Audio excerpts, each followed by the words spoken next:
everyone, welcome back to my channel. This is Millie and today I'm going to give my internal medicine final exam. और आज Friday है, hopefully आज exam अच्छा जाए तो हम वीकेंड एंजॉय कर पाएंगे. So in this video I am gonna tell you कि एग्जाम पैटर्न कैसा होता है यूक्रेन मेडिकल यूनिवर्सिटीज़ में. एग्जाम के लिए एलिजिबल होने के लिए क्या क्या करना पड़ता है and it's totally different from India exam pattern यहाँ का. I am not comparing India और Ukraine, I am just telling you about the Ukraine exam pattern. So फिलहाल चलते हैं बस के लिए. I am already late. आज मुझे मैडम ने लेट कराया है. मैडम सो के नहीं उठती है जल्दी. So I am running for the bus. Wish us luck. When the days are cold, the cards all fold, the saints we see are all made of gold. When your dreams all fail and the ones we hail are the worst of all, and the bloods run stale. I wanna hide the truth, I wanna shelter you, but with the beast inside, there's nowhere we can hide. No matter what we breed, we still are made of greed. So guys, the very first task, exam देने से पहले exam के लिए eligible होना है. And eligible होने के लिए मैंने अपने प्रीवियस वीडियो में बताया था 100% अटेंडेंस ज़रूरी है. वो वीडियो नहीं देखा है तो लिंक आई बटन में जाके चेक कर लो. सो सबसे पहले आपका उस सब्जेक्ट में 100% अटेंडेंस होना चाहिए. और दूसरा, यहाँ पर हर क्लास के इंडिविजुअल मार्क्स होते हैं. Maximum 5, minimum 3. 3 से यदि आपके नीचे मार्क्स आए, लाइक 2 आए, that means you are fail. You have to study that topic again and आपको वो रिवर्क करना पड़ेगा. सो दैट मीन्स आपको हर एक क्लास के इंडिविजुअल पॉइंट्स भी कलेक्ट करने हैं. फिर लास्ट में उसका एक एवरेज निकलता है. उसके बाद आप एलिजिबल होते हो फाइनल एग्ज़ाम देने के लिए. So yes, I am eligible today for internal medicine. So first 3 years तो यहाँ पर यूनिवर्सिटी स्टडी होती है. जो फर्स्ट 3 ईयर्स के सब्जेक्ट्स होते हैं MBBS के, वो सारे, तो उसमें बहुत कम साइकिल्स होती हैं. कभी कभी हॉस्पिटल जाना पड़ता है, अदरवाइज़ आप यूनिवर्सिटी जाओ और आपकी क्लासेस लगते हैं.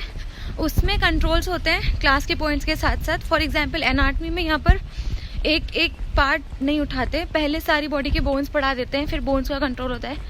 Control means exam. फिर मसल्स पढ़ा देते हैं, फिर मसल्स का एग्ज़ाम होता है. सो इस तरीके से ये सारे कंट्रोल्स क्लियर करने के बाद आप फाइनल कंट्रोल देते हो. तो फाइनल देने के लिए ये सारे क्लियर होना चाहिए. So this is the hospital जिसमें अभी इंटरनल मेडिसिन की क्लास लग रही है. और let's go inside the building and prepare for the exam.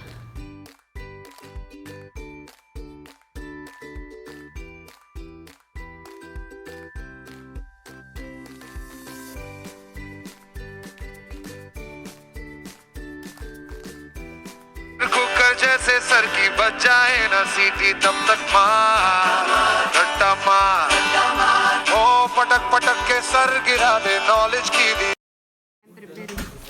चले, how are you feeling? How is the जोश? Low sir. Low? No, stay positive. Hi sir, I can do it.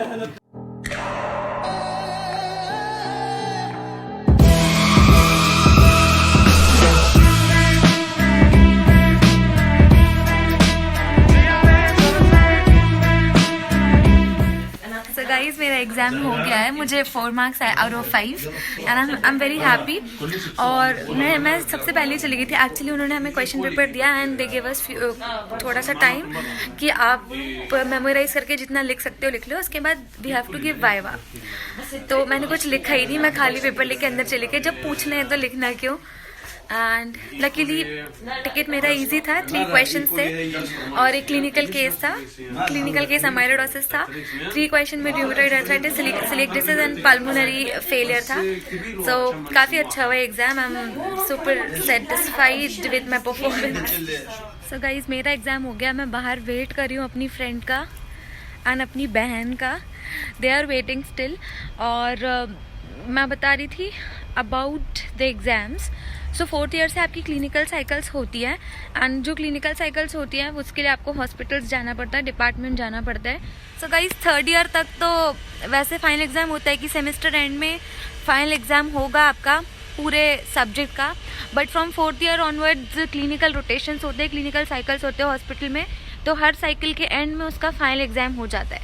जैसे आज internal ख़त्म हो गई थी 4 दिन पहले, फिर 4 दिन की छुट्टी मिली for preparation and then final exam आज हुआ। ऐसे ही मंडे को शुरू होने वाली है सर्जरी, तो सर्जरी 1 महीने उसकी साइकिल चलेगी, उसके बाद उसका फाइनल एग्ज़ाम होगा। So from 4th year onward 6th year तक फाइनल एग्ज़ाम्स ऐसे होते हैं एंड 3rd ईयर तक फाइनल एग्ज़ाम्स यूनिवर्सिटी में होते हैं सेमेस्टर एंड में। जैसे एनआर्ट का फाइनल एग्ज़ाम सेमेस्टर एंड में हुआ था, फिजियोलॉजी का फाइनल एग्ज़ाम, बायोकेमिस्ट्री का final exam semester and, first year subjects के सेमेस्टर एंड, क्लिनिकल सब्जेक्ट्स के साइकिल के एंड में ही फाइनल एग्ज़ाम हो जाता है, डजेंट मैटर सेमेस्टर एंड है या नहीं है। और दूसरी बात, दे डोंट बिलीव वो जो 3 आवर्स एग्ज़ाम जैसे होता है इंडिया में कि आपको 3-3.5 घंटे बिठाकर क्वेश्चन पेपर देते हैं ना, आपको लिखना है, फिर वो बाद में उसका चेकिंग होता है, फिर रिज़ल्ट आता है। ऐसा कुछ नहीं होता, रिज़ल्ट यहाँ पर तुरंत आ जाता है। और ज़्यादातर एग्ज़ाम्स वाइवा होते हैं, सिर्फ MCQ एग्ज़ाम्स जो होते हैं वो हमें कंप्यूटर पे देना पड़ते हैं जाकर। और MCQ एग्ज़ाम के लिए भी पासिंग क्राइटेरिया वो लोग 90% रखते हैं। In Krok it is 61%, but in subject exams it's 90%। और उसके बाद हाँ, यहाँ 3 घंटे बैठ के हम एग्ज़ाम नहीं देते, क्वेश्चन पेपर मिलता है। क्वेश्चन पेपर भी सेम नहीं होता, सबका एक जैसा क्वेश्चन पेपर नहीं होता, बहुत सारे टिकट्स होते हैं, टिकट्स वेरिएंट्स होते हैं क्वेश्चन पेपर के, और सबको अलग अलग क्वेश्चन पेपर मिलता है, सबके डिफरेंट क्वेश्चंस होते हैं। सो चीटिंग के चांसेस थोड़े कम हो जाते हैं। समझ रहे हो? समझ रहे हो आप? समझ रहे हो? सो वाइवा एग्ज़ाम होता है यहाँ पर, 3 घंटे बिठाकर लिखने को नहीं बोलते हैं। सो जैसे क्वेश्चन पेपर देने के बाद आपको 10 to 15 मिनट्स देते हैं just for analysis of your question paper, कि आप पॉइंट्स टू रिमेंबर लिख लो और एनालिसिस कर लो आपको कितना आता है, क्या बोलना है क्या नहीं बोलना है, बस उतना ही टाइम देते हैं, 15 मैक्स टू मैक्स 20 मिनट्स। उसके बाद आपको वाइवा देना है, और अंदर जाने के बाद ज़रूरी नहीं है टीचर क्वेश्चन पेपर के ही क्वेश्चन पूछेगा, वो कुछ भी पूछ सकता है। जैसे आज मुझे क्वेश्चन पेपर में क्वेश्चन था coeliac disease, but she was asking me chronic kidney disease. So teacher का मन है, कई टीचर बहुत अच्छे होते हैं, वो एग्जैक्ट वही पूछते हैं जो क्वेश्चन पेपर में लिखा है। कई टीचर ऐसे होते हैं जो आपकी पूरी नॉलेज चेक करने में लग जाते हैं। सो आज मेरे साथ यही हुआ, नॉलेज चेक की गई मेरी। सो ये तो हो गया यूनिवर्सिटी के एग्ज़ाम्स के बारे में। Apart from university exams, Ukraine की मिनिस्ट्री क्रॉक एग्ज़ाम्स लेती है, दैट इज़ क्रॉक 1 एंड क्रॉक 2 जो यूक्रेन में होता है। क्रॉक 1 3rd ईयर के बाद होता है एंड क्रॉक 2 6th ईयर के बाद होता है। सो क्रॉक 1 में आपके फर्स्ट 3 ईयर्स के सब्जेक्ट्स आते हैं, for example anatomy, biochemistry, physiology, pathology, pharma and microbiology and histology. And Krok 2 में क्लिनिकल सब्जेक्ट्स आते हैं। सो क्रॉक 1 मेरा हो चुका है, I am in 5th year now, after 6th year I have to give Krok 2। So that's all about the exams of Ukraine. बहुत मुझे अच्छा लगता है ये एग्ज़ाम पैटर्न, कि 3 घंटे बिठाकर फ्रस्ट्रेट करने से अच्छा है। बट यदि आता होगा बच्चे को तो वो आपको वाइवा में 2 मिनट में सारा बोल देगा, इतने घंटे लिखने की ज़रूरत नहीं है। तो पर्सनली मुझे ये एग्ज़ाम पैटर्न बहुत अच्छा लगता है। सो मैडम आ गई एग्ज़ाम देके, शक्ल से तो लग रहा है एग्ज़ाम अच्छा गया है। इधर आओ, कैसा गया एग्ज़ाम? अच्छा यार, बहुत पूछा उसने, बहुत। फीमेल टीचर और मेल टीचर? मेल। तो बोलते हैं कि इट वाज इन लेक्चर, इतना दिमाग लेवल है कुछ भी बता। How much? 4 bravo. So exam ख़त्म होने के बाद now we are heading towards the apartment. काफ़ी खुशी हो रही है मुझे तो, क्योंकि मुझे कल थोड़ा सा डर लग रहा था क्योंकि कुछ ग्रुप्स में ऐसा बताया गया था कि एग्ज़ाम टफ है, सबको पास नहीं कर रहे। कुछ ग्रुप्स में ऐसा बताया था कि it's easy. So I was confused कि पता नहीं हमारा कैसा होगा, बट अच्छा था हमारा, वेरी नाइस।